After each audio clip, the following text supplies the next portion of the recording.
Stretching एक बहुत ही important part है हमारी डे टू डे लाइफ का, ताकि हमारी फ्लेक्सिबिलिटी मेंटेन रहे, हमारी रेंज ऑफ मोशन इंक्रीज होए हमारी परफॉर्मेंस। और इसके अलावा ये हेल्प करता है रिस्क ऑफ इंजरी को डिक्रीज करने में और रिड्यूस करता है स्टिफनेस को। अब इसके अलावा स्ट्रेचिंग हमारी मसल रिकवरी और बेटर सर्कुलेशन में भी हेल्प करती है। और कुछ स्टडीज़ तो ये भी शो करती हैं कि स्ट्रेचिंग हमारे मूड को भी एलिवेट करती है। अब जब हम स्ट्रेचिंग की बात करते हैं तो there are two major type of stretching, static और डायनेमिक। स्टैटिक में हम एक पोजीशन को होल्ड करके रखते हैं for a period of time, और वहीं पे डायनेमिक में हम परफॉर्म करते हैं कंट्रोल्ड मूवमेंट्स, ताकि हम टिश्यू को प्रिपेयर कर सकें एक स्पेसिफिक मूवमेंट के लिए जो कि हमें परफॉर्म करनी है। फॉर एग्जांपल हैमस्ट्रिंग की हम स्टैटिक और डायनेमिक स्ट्रेच देखें तो स्टैटिक में यहाँ पे मैं एक पोजीशन को होल्ड करके रख रहा हूँ, और डायनेमिक में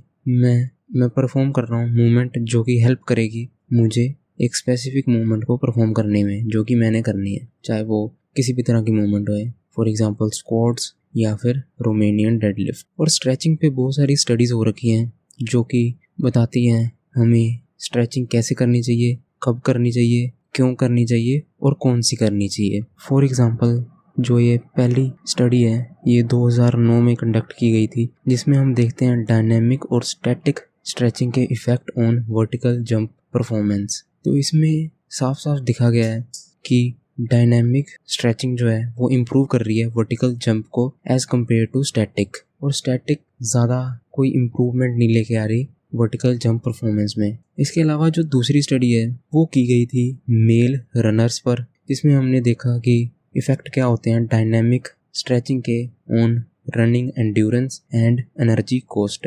और इसमें देखा गया कि डायनेमिक स्ट्रेचिंग जो है वो इन्हेंस कर रही है रनिंग की एंड्योरेंस को और एनर्जी कोस्ट को। एनर्जी कोस्ट का मतलब है कि कितनी एनर्जी उन्होंने कंज्यूम की, कितनी एनर्जी उन्होंने लगाई बेसिकली जो यूज़ की बॉडी ने। इन दोनों स्टडी से हमें ये पता लग जाता है कि डायनेमिक स्ट्रेचिंग बहुत ही इंपॉर्टेंट हो जाती है जब भी हमें एंड्योरेंस या फिर पावर इंक्रीज करनी है। इसके बाद जो तीसरी स्टडी है उसमें डिफरेंट वार्म अप प्रोटोकॉल्स देखे गए थे बिफोर हाई इंटेंसिटी वर्कआउट कि कुछ फ़र्क पड़ता है या नहीं पड़ता। फिर इसमें डायनेमिक स्ट्रेचिंग और भी अदर वार्म अप्स ट्राई किए गए थे, और इसका रिजल्ट ये निकला कि डायनेमिक स्ट्रेचिंग जो है वो इम्प्रूव कर रही है हाई इंटेंसिटी एक्टिविटीज़ जैसे कि स्प्रिंट वगैरह as compare to other warm ups.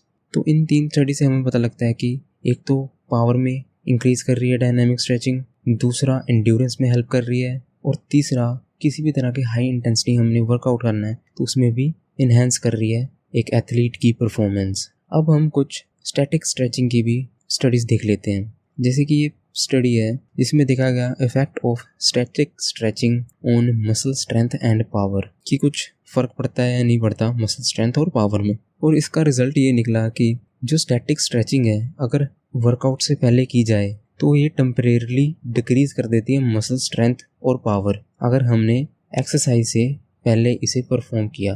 और इन्हीं चारों स्टडी से हमें पता लग रहा है कि हमें एक्सरसाइज से पहले डायनेमिक स्ट्रेचिंग ही करनी चाहिए ताकि हमारी परफॉर्मेंस, पावर और स्पीड इंक्रीज़ हो सके, और स्टैटिक स्ट्रेचिंग नहीं करनी चाहिए। लेकिन इसका मतलब ये नहीं है कि स्टैटिक स्ट्रेचिंग से कुछ फ़र्क नहीं पड़ता है या ये बेकार है। जैसे ये एक स्टडी है इसमें देखा गया effects of static stretching on muscle soreness and muscle recovery, और इसका रिजल्ट आया कि अगर हम वर्कआउट के बाद स्टैटिक स्ट्रेचिंग कर रहे हैं तो स्टैटिक स्ट्रेचिंग जो है हेल्प करेगी in the delay of muscle soreness, मतलब कि दर्द नहीं होगी मसल्स में, और इम्प्रूव करेगी मसल रिकवरी। तो इससे हमें पता लगता है कि डायनेमिक और स्टैटिक स्ट्रेचिंग की दोनों की अपनी अपनी जगह है। हम डायनेमिक स्ट्रेचिंग करते हैं जब हमें वर्कआउट परफॉर्म करना है, अभी मतलब कि प्री वर्कआउट स्टेज में करेंगे वर्कआउट से पहले, और जो स्टैटिक है वो हम करेंगे वर्कआउट के बाद ताकि मसल रिकवरी हो सके। और अगर आपको देखना है कौन सी एक स्ट्रेचिंग बेस्ट है शियाटिका पेन के लिए